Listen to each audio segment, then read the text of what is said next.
নমস্কার বন্ধুরা, গার্গির রান্নাঘরে আপনাদের সকলকে জানাই স্বাগত। আমার আজকের রেসিপি ছোলার ডাল। এই ছোলার ডাল প্রত্যেকেই নানান পদ্ধতিতে বাড়িতে রান্না করে থাকেন।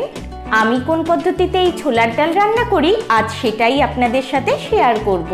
তাহলে আসুন দেখে নেওয়া যাক আজকের রেসিপি। আমি এখানে 250 গ্রাম ছোলার ডাল নিয়েছি। ছোলার ডালটাকে ভালো করে ধুয়ে নিতে হবে।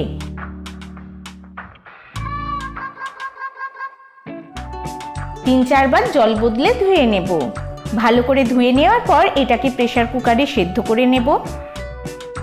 তার জন্য ডালটাকে প্রেসার কুকারের মধ্যে নিয়ে নিলাম। এর মধ্যে দিচ্ছি 2.5 কাপ জল এবং দিচ্ছি স্বাদ মতো নুন। এবার প্রেসার কুকারের ঢাকা বন্ধ করে গ্যাস জ্বালিয়ে দিলাম এবং 2টো হুইসেল পড়া পর্যন্ত ফুটিয়ে নেব। আসুন রান্নার অন্য উপকরণগুলো এই ফাঁকে দেখে নেওয়া যাক। বাকি রান্নার জন্য আমার লাগবে 3 টেবিল চামচ সর্ষের তেল, আর ফোড়নের জন্য লাগবে 2টো তেজপাতা, 2টো শুকনো লঙ্কা, 2টো ছোট এলাচ, 1 টুকরো দারচিনি ও 1/2 চা চামচ গোটা জিরে। এছাড়াও লাগবে 1 চা চামচ আদা বাটা, 1/2 চা চামচ জিরে গুঁড়ো, 1/2 চা চামচ হলুদ গুঁড়ো, 1/4 চা চামচ কাশ্মীরি লাল লঙ্কার গুঁড়ো, 1/2 চা চামচ ভাজা মশলা গুঁড়ো, 4-5টা কাঁচা লঙ্কা, স্বাদ মতো নুন, কুচি করা একটা ছোট সাইজের টমেটো, সামান্য হিং ও 1 চা চামচ ঘি। আর লাগবে 2 টেবিল চামচ নারকেল কুচি, 8-10টা কাজু ও 15-16টা কিশমিশ। তবে এগুলোর পরিমাণ আপনাদের ইচ্ছা মতো কম বেশি করে নিতে পারেন। দেখুন 2টো হুইসেল পড়ে গেছে। এবার গ্যাসের ফ্লেম বন্ধ করে কুকারের প্রেসার রিলিজ হওয়া পর্যন্ত অপেক্ষা করব। এখন গ্যাসে একটা কড়াই বসিয়ে তাতে দিয়ে দিচ্ছি 3 টেবিল চামচ সর্ষের তেল। তেল সামান্য গরম হলে তাতে নারকেলের টুকরোগুলো দিয়ে দিলাম। এর মধ্যে দিচ্ছি সামান্য পরিমাণে নুন ও 1 চিমটে হলুদ গুঁড়ো। এগুলোকে লো ফ্লেমে 15 থেকে 20 সেকেন্ডের মতো ভেজে নেওয়ার পর এর মধ্যে দিয়ে দিচ্ছি কাজু ও কিশমিশ। এবার সবটাকে লো টু মিডিয়াম ফ্লেমে 2 মিনিটের মতো ভেজে নেব। দেখুন নারকেল, কাজু ও কিশমিশ ভাজা হয়ে গেছে। এখন এগুলোকে তেল থেকে তুলে নিচ্ছি। এবার এই তেলের মধ্যেই দিয়ে দিচ্ছি 2টো তেজপাতা, 1/2 চা চামচ জিরে, 1 টুকরো দারচিনি, 2টো শুকনো লঙ্কা ও 2টো ছোট এলাচ। এলাচগুলোকে ফাটিয়ে নিয়েছিলাম। এখন লো ফ্লেমে এগুলোকে তেলের মধ্যে 30 সেকেন্ডের মতো নাড়াচাড়া করে নেব। এখন এর মধ্যে দিয়ে দিচ্ছি 1 চিমটে হিং। নাড়াচাড়া করে নিয়ে দিয়ে দিচ্ছি জলে গোলা মশলা। এখানে আদা বাটা, জিরে গুঁড়ো, হলুদ গুঁড়ো ও কাশ্মীরি লাল লঙ্কার গুঁড়ো 2 টেবিল চামচ জলের মধ্যে গুলে রেখেছিলাম। দিচ্ছি টমেটো কুচি। এবার সবটাকে ভালো করে কষিয়ে নেব যতক্ষণ না টমেটো ভালো করে সেদ্ধ হয়ে নরম হয়ে যায়। আপনাদের সুবিধার জন্য এই রান্নার প্রয়োজনীয় সমস্ত উপকরণ আমি ডেসক্রিপশন বক্সে দিয়ে দিয়েছি, প্রয়োজনে দেখে নিতে পারেন। টমেটো নরম হয়ে আসলে দিয়ে দিচ্ছি 3টে কাঁচা লঙ্কা। এখন আরও 1-1.5 মিনিটের মতো কষিয়ে নেব।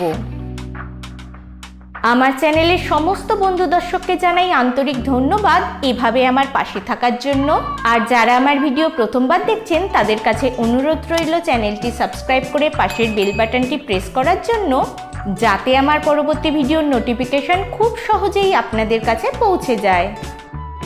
1.5 মিনিট পর সেদ্ধ করে রাখা ছোলার ডালটা এর মধ্যে দিয়ে দেব। দেখুন ডাল সেদ্ধ হয়ে গেছে, তবে ডালগুলো কিন্তু গোটা গোটা রয়েছে। এর থেকে বেশি সেদ্ধ করলে ডাল গলে মিশে যাবে। এখন দিচ্ছি স্বাদ মতো নুন। একটু নাড়াচাড়া করে নিচ্ছি। নুন দেওয়ার সময় খেয়াল রাখতে হবে ডাল সেদ্ধ করার সময়ও নুন ব্যবহার করেছিলাম, তাই এই পর্যায়ে নুন একটু বুঝে শুনে দিতে হবে। এবার ঢাকা দিয়ে লো ফ্লেমে 2 থেকে 3 মিনিট রান্না হতে দেব।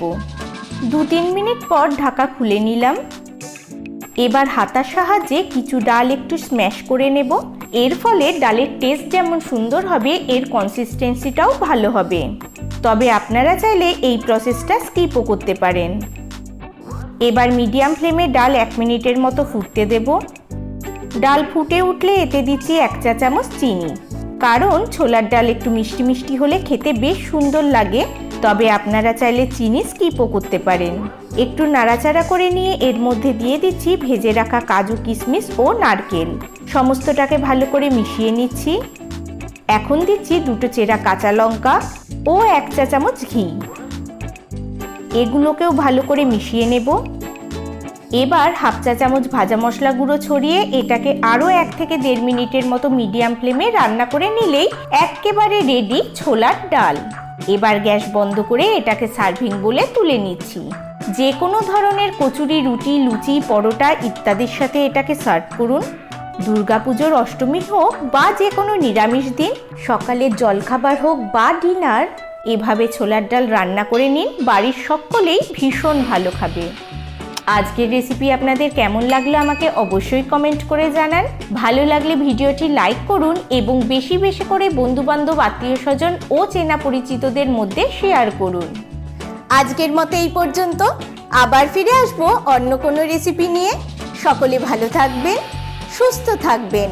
ভিডিওটি শেষ পর্যন্ত দেখার জন্য ধন্যবাদ।